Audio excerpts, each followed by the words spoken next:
I'm seeing this trend of people making music like it's the 90s, romanticising about old gear going back to 4-tracks, CDs, cassettes and vinyls, which is all great, but I think what people presume made the 90s great isn't correct. So this week I'm attempting to write songs like we used to back in the 90s. Now this shouldn't be difficult because the 90s was a simpler time, but this challenge wasn't simple. So let's get cracking. I wanted to film this challenge on a 90s camcorder, but it felt like an over-top thing to buy for a fun little YouTube video. So I decided to just use the oldest camera I could find. No, it's not from the 90s, but it should give me the vibe that I'm after. My goal for this week is to make an EP. I decided to record the EP on this old Tascam 4-track, which we used to make demos with back in the day. And I was hoping that this 4-track will give me the sounds that I'm after, which will be coming to.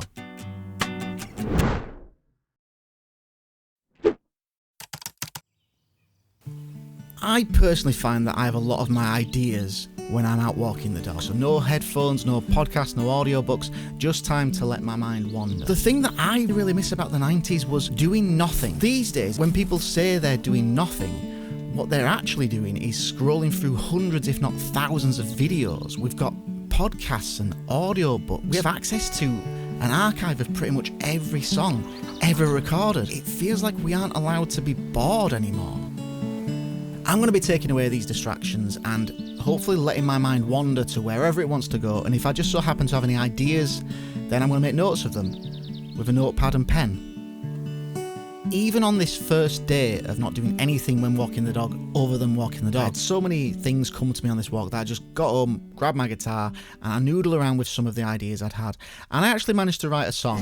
As the crow flies, I'm on my way. Smile on your face always makes my day.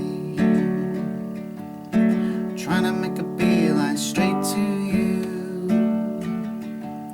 You make me feel good when I'm feeling blue. Not too much of a story behind this one. I just had like a melody and a lyric idea going through my head, and it ended up turning into a song about my other half. And at this stage in the writing process, I would normally make a voice note on my phone so I could come back to the idea with fresh ears in a few days and see if the idea is actually any good or not or worth exploring more.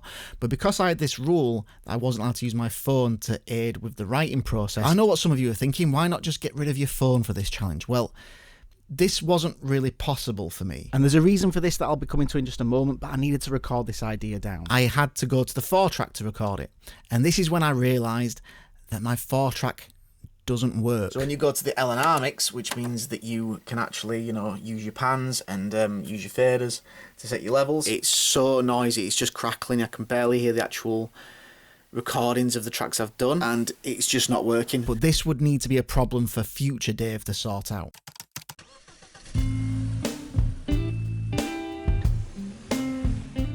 More ideas, more note-taking, more noodling around and writing.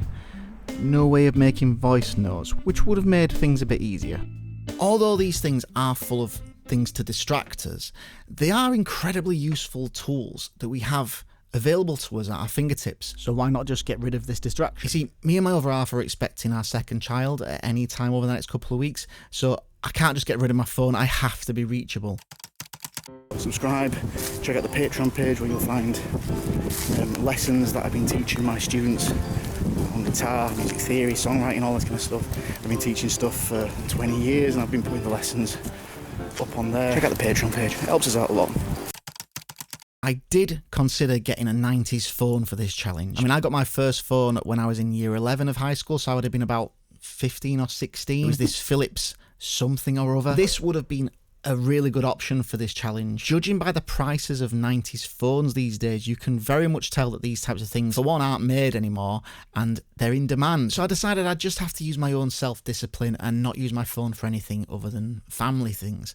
And I knew just the thing that would help me to do this for this challenge. When I was a kid, it was quite normal to have some form of a simple tape recorder or a dictaphone at home. I was quite excited about getting something like this because I just knew that it would give me this feeling of nostalgia. But again, when I saw the prices of these things that we had in the 90s, you could tell there's a scarcity to them, and the fact that things like this are fashionable, the prices were a lot higher than I thought they'd be. So I ended up getting myself this cheap tape recorder thing from Amazon. and it wasn't very inspiring to use, and to be honest, it sounded awful, but at least I had a way of recording my ideas now, and I'm glad I did, because when I got into the swing of not just going onto YouTube and things like that, I actually found it really, really enjoyable just to write things down, like think about things, have ideas and write things down, or make little voice notes for myself on this thing. I was collecting so many ideas, I just make sure that I spent a little bit of time every day just picking up the guitar and just coming up with things.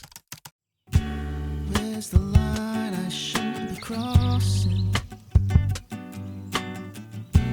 'Cause I know when I'm wrong. My second song ended up being from an idea I had when I was out with the dog, and it was just like I was thinking of common phrases and just like phrases that I like the sound of, and I had the thought of the phrase "a stitch in time saves 9", and that ended up turning into a song about wasting time. A stitch in time is not a problem,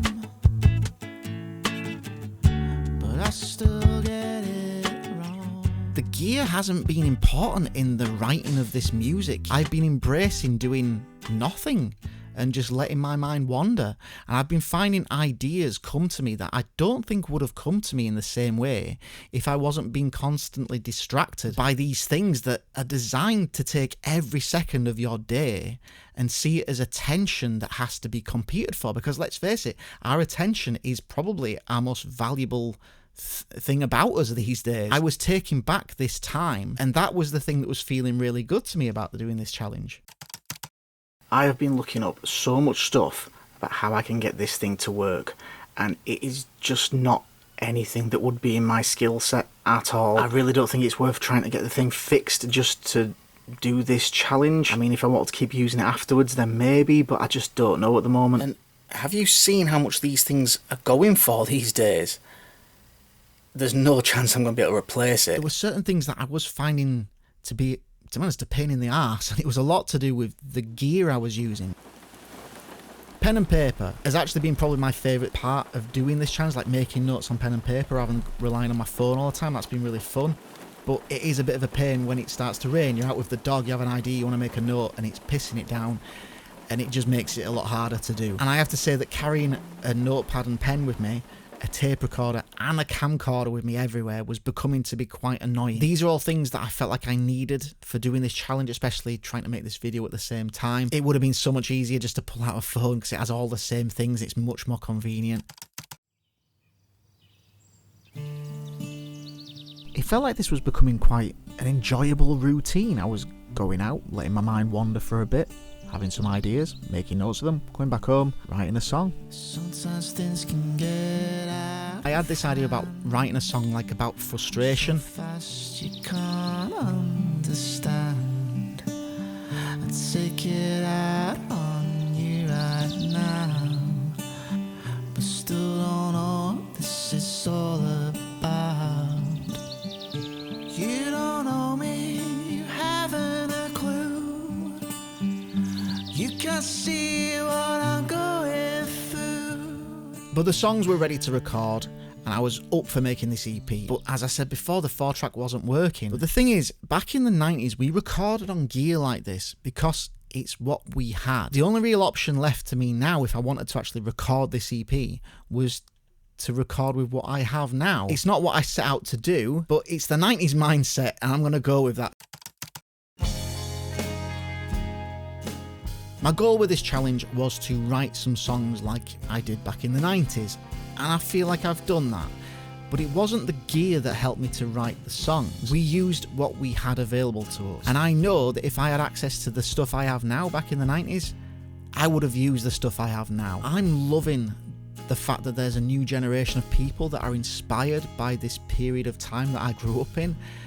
But I don't think people should just romanticize about the sound and the gear. The thing that I want people to take from this era is that it's healthy to unplug from everything, to do nothing sometimes, to let your mind wander, to be bored, and to write some songs.